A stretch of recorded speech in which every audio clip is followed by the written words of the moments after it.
आपको हम खबर देंगे। मारूफ कॉमेडियन उमर शरीफ के इलाज के लिए बैरून मुल्क मुंतकली का मामला, एयर एम्बुलेंस के लिए अभी तक कोई दरख्वास्त मौसूल नहीं हुई। ज़राए CAA का ये कहना है दरख्वास्त मौसूल होने पर ही मामले को आगे बढ़ाया जाएगा।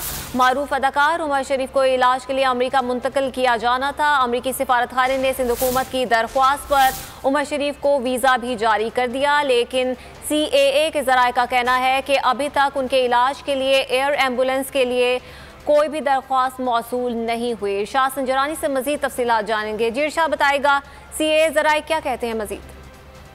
देखिए, बिल्कुल मारूफ अदाकार और कॉमेडियन उमर शरीफ के इलाज के लिए जो है अमेरिका जाने का मामला है। ये सिविल अथॉरिटी के एयर ट्रांसपोर्ट डिपार्टमेंट को अभी तक उमर शरीफ के एम्बुलेंस के लिए अभी तक कोई दरख्वास्त मौसूल नहीं हुए। ये सिविल ज़राए ने कन्फर्म किया है। एयर एम्बुलेंस के लिए जैसे ही दरख्वास्त मौसूल होगी, ये ज़राए का हुकाम का कहना है कि इस पर कार्रवाई की जाएगी और फिर एयर एम्बुलेंस को पाकिस्तान आने की इजाज़त के लिए क्लियरेंस दी जाएगी और मारूफ अदाकार उमर शरीफ को इलाज के लिए अमेरिका मुंतकिल किया जाएगा। गुज़िश्ता रोज जो है सिंध हुकूमत के खाने ने जो उमर शरीफ खाना को उमर शरीफ को जो वीज़ा दे दिया था, लेकिन अभी तक जो एयर एम्बुलेंस का मामला है वो इस सवाल से सिविल ज़राए कन्फर्म किया है कि उनको जो है एम्बुलेंस। ठीक है, इरशाद संजरानी इस हवाले से आप हमें आगाह कर रहे थे, आपका बहुत शुक्रिया। सब्सक्राइब करें और बेल दबाएं ताकि कोई खबर रह न जाए।